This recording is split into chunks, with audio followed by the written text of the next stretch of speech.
Il te manque des étapes dans ta routine. J'ai eu ce commentaire il y a peu sous une ancienne vidéo où je partage ma routine visage simple du matin. Et bien qu'aucune étape ne manquait dans ma routine, j'ai compris le pourquoi de ce commentaire. Baume démaquillant, nettoyant visage, tonique exfoliant, essence, tonique hydratant, sérum hydratant et je pourrais continuer encore longtemps. Certaines marques et les réseaux sociaux peuvent parfois nous convaincre que l'on a besoin de tout ça et même plus.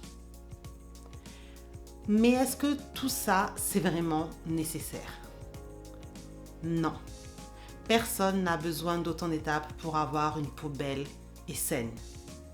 Bonjour et bienvenue sur ma chaîne YouTube. Dans cette vidéo, comme vous pouvez le deviner avec le titre, je vais me concentrer sur les étapes les plus importantes d'une routine skincare, les seules étapes dont nous avons tous besoin. Et il s'agit de 3 étapes. Oui, 3 étapes seulement. La première étape est celle du nettoyage de la peau. C'est vraiment l'étape que l'on doit tous faire tous les jours. C'est une étape qui nous permet de se débarrasser de choses qui ne devraient pas s'accumuler et rester sur notre peau afin que l'on puisse avoir une belle peau et une peau en bonne santé. Et parmi ces choses, on retrouve un excès de sébum, on retrouve de la pollution, de la poussière, de la saleté que l'on reçoit tous lorsqu'on passe du temps dehors, ainsi que les cellules de peau morte qui s'accumulent sur le visage.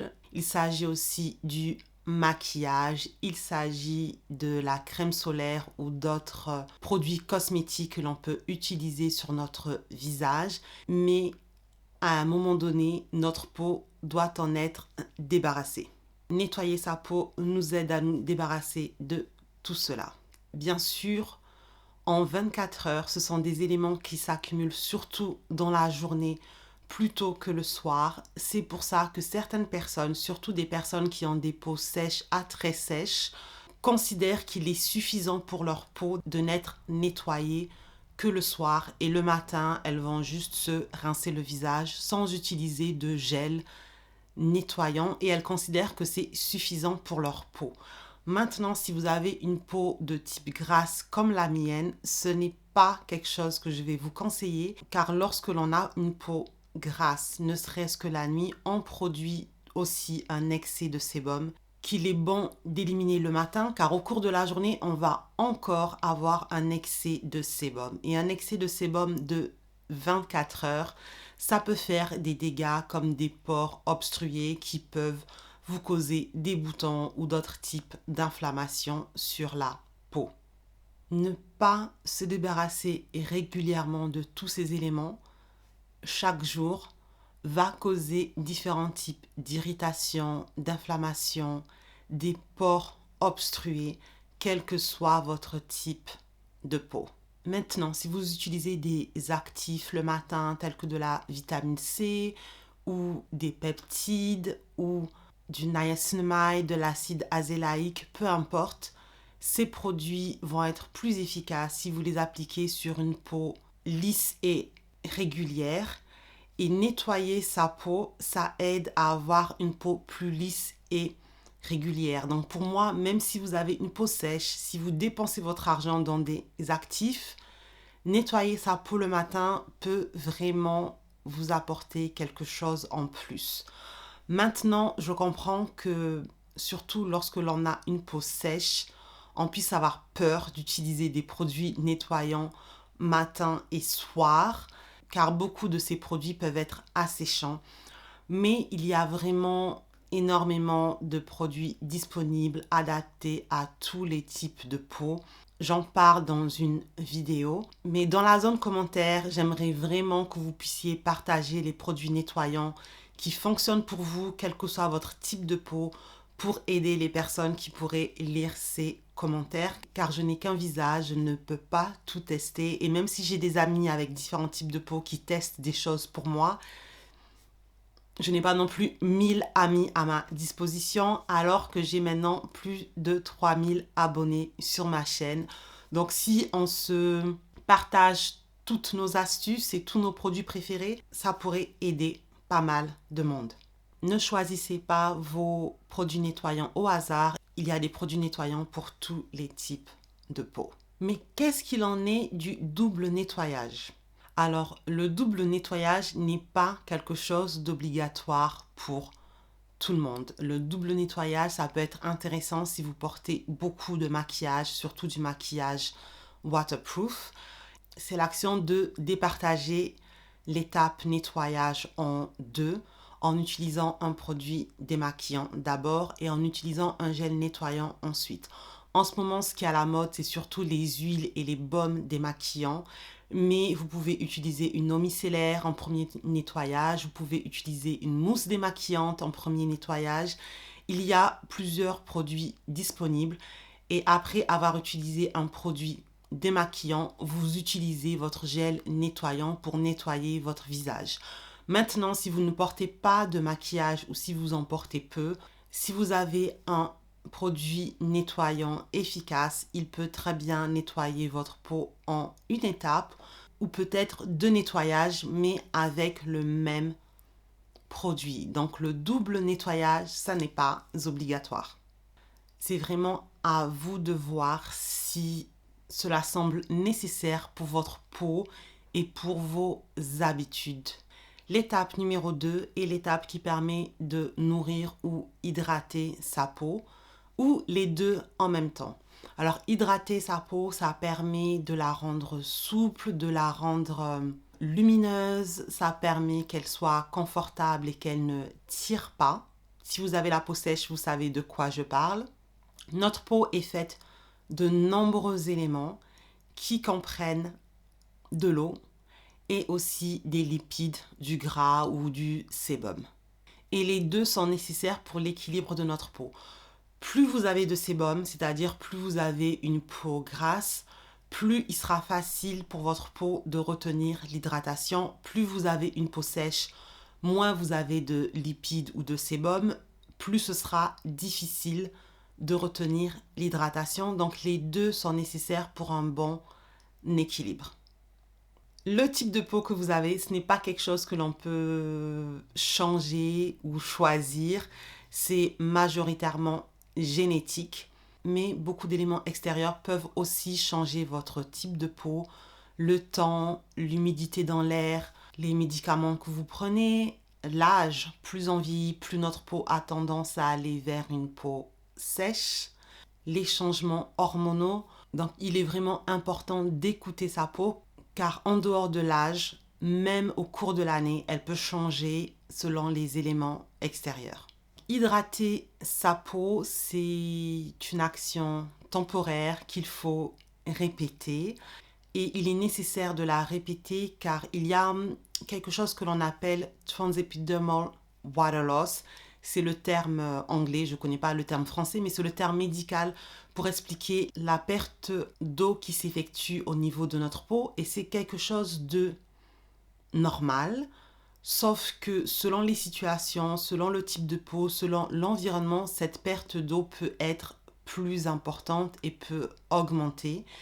Et au cours d'une journée classique, elle augmente après avoir nettoyé sa peau ou après avoir rincé sa peau.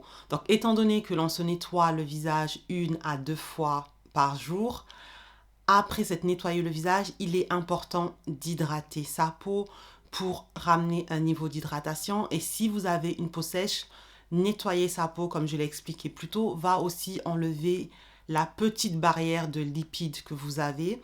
Et les crèmes hydratantes contiennent des ingrédients humectants pour maintenir le niveau d'hydratation, mais elles contiennent aussi des lipides si vous cherchez une crème pour peau sèche. Dans la majorité des cas, hydrater sa peau matin et soir après s'être nettoyée, c'est la routine de base.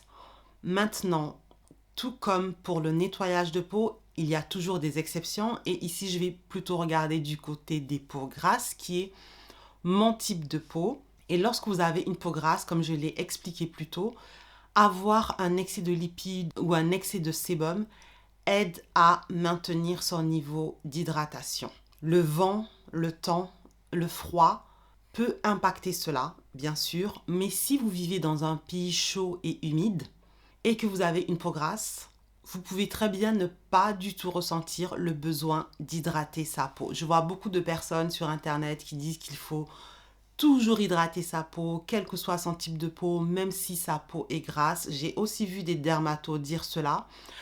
Mais je me dis que ces dermatos n'ont pas de peau grasse et n'ont pas beaucoup voyagé. Vous trouverez aussi des dermatos qui vous diront ce que je vous dis. This is a big question. Does everyone need to use a moisturizer?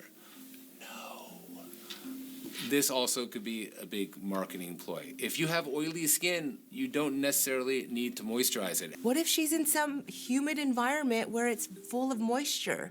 You don't know. You don't always have to use a moisturizer, especially if you have oily prone skin. But moisturizer isn't like cleanser, which you need to use every day. But only you can tell whether you need moisturizer. And if you don't need it, don't use it. One less product to buy and one less product to use. J'ai vécu à plusieurs reprises dans des pays chauds et avec un climat tropical, donc très humide.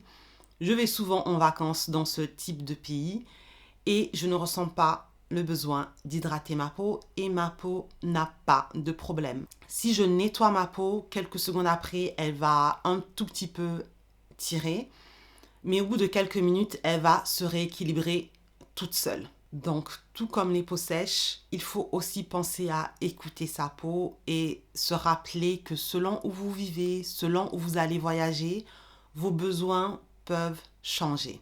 On en est à l'étape 3. Et si vous regardez beaucoup de contenu soins de la peau, je suis sûre que vous vous dites que l'étape 3 est celle de la crème solaire.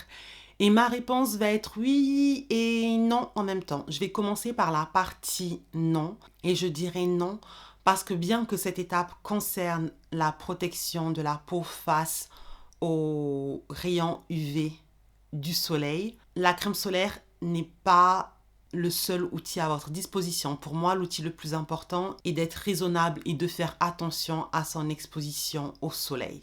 Et être raisonnable et faire attention, et à quel point vous allez être raisonnable et à quel point vous allez faire attention va bien sûr dépendre de beaucoup de choses. Vos origines, votre carnation au niveau de votre peau, votre historique familial concernant la peau et les maladies, particulièrement les cancers de la peau dus à l'exposition au soleil, les médicaments que vous prenez, les maladies que vous pouvez avoir qui peuvent faire que vous êtes beaucoup plus sensible au soleil ou pas, vos objectifs esthétiques, vos problèmes de peau, si vous avez de l'acné ou de l'hyperpigmentation, tout cela rentre en compte. Je ne fais pas partie de ceux qui vont vous dire que tout le monde doit utiliser une crème solaire 50 absolument tous les jours de l'année, y compris l'hiver lorsqu'il n'y a aucune luminosité. Et je sais de quoi je parle, je vis à Paris. Si vous vivez à Paris, vous savez de quoi je parle. Certains jours, lorsque je travaille de la maison, la lumière est allumée toute la journée, car la luminosité n'existe pas. Donc, au-delà de la crème solaire, pour moi, il faut être intelligent, faire attention, être raisonné face à son exposition au soleil qui va dépendre de beaucoup d'éléments, comme je viens de le dire.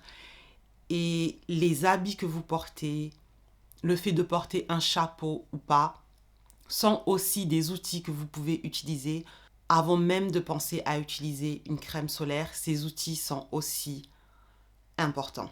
Et je parle de ça car j'ai grandi dans le sud de la France, dans une région très touristique où il y a la plage. Et chaque année, je vois des personnes utiliser de la crème solaire, mais être totalement exposées au soleil à des heures où on n'est pas censé s'exposer au soleil. Bien sûr, crème solaire ou pas, il est déconseillé à tout le monde de s'allonger sur la plage entre 10h et 15h.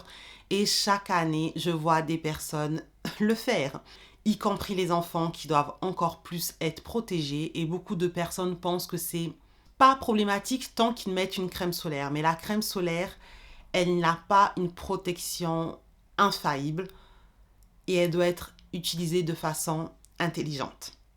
Pour ma part, quand je les vois, je suis en général au restaurant bien protégé, avec une vue sur la mer. Mais bien que j'adore le soleil, bien que j'adore la mer, je respecte cela.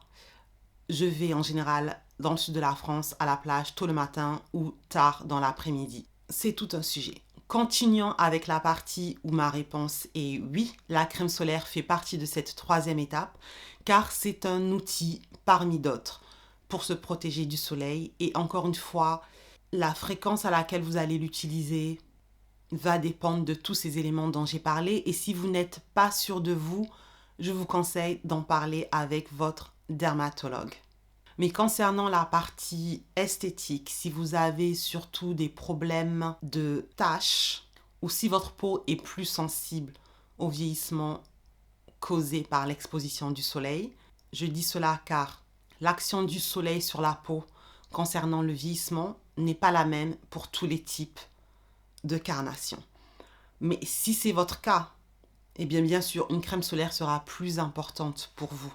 Je vais vous donner 2 exemples. Imaginons que vous avez des taches sur votre peau, peu importe que ce soit dû à l'acné, que ce soit des taches de vieillesse, que ce soit dû à une maladie telle que le mélasma, ou prenons le cas d'une personne qui est rousse avec des taches de rousseur, une peau très pâle et donc dont la peau va vieillir plus facilement suite à l'exposition du soleil.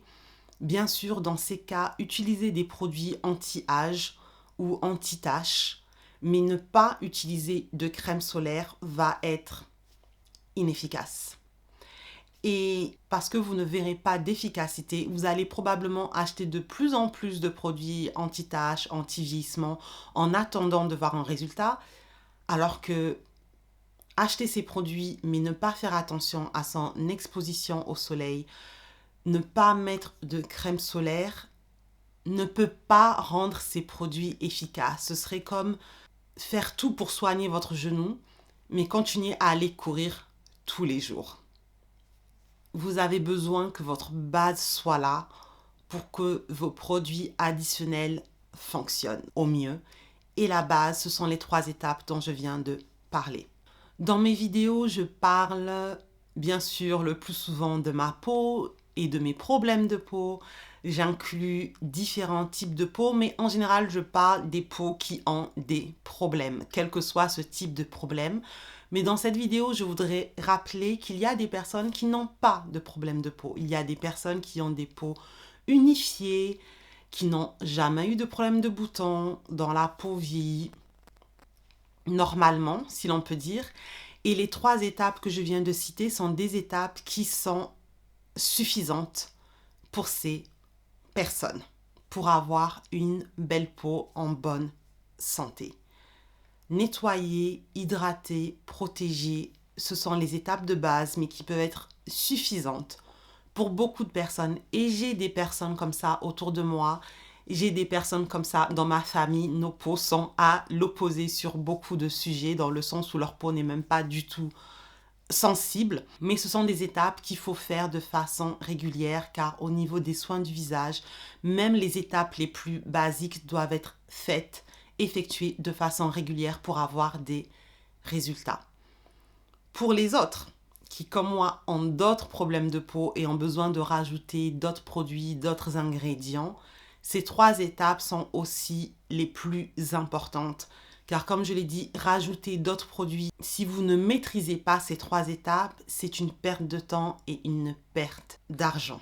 Maîtriser ces étapes vous permettra de n'ajouter que des produits nécessaires et vous permettra de minimiser le nombre d'étapes. Je vous donne un autre exemple. Si vous avez la peau sèche, mais que vous utilisez un produit nettoyant qui n'est pas adapté à votre type de peau, lorsque vous avez fini de nettoyer votre peau, vous allez ressentir que votre peau est vraiment très sèche et vous ressentirez le besoin d'utiliser plusieurs étapes pour l'hydrater, comme une lotion liquide hydratante, un sérum hydratant, un masque hydratant, une crème hydratant, un baume hydratant. Je vois des vidéos avec des personnes utilisant 5 étapes pour hydrater leur peau. Ça n'est pas normal.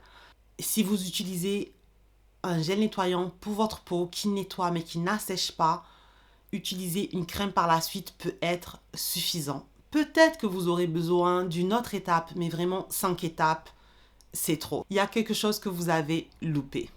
La base des soins visage, les 3 étapes dont je viens de vous parler peuvent être suffisantes pour pas mal de monde. Mais si, comme moi, vous avez d'autres soucis soins visage ou si vous avez des exigences spécifiques sur le futur de votre peau, eh bien oui, vous aurez probablement besoin de plus que ces 3 étapes. Mais avoir des produits qui ciblent des besoins spécifiques sans maîtriser la base, sans maîtriser ces 3 étapes, sans avoir des produits favoris dans ces 3 catégories, c'est se préparer à une bataille que vous allez perdre.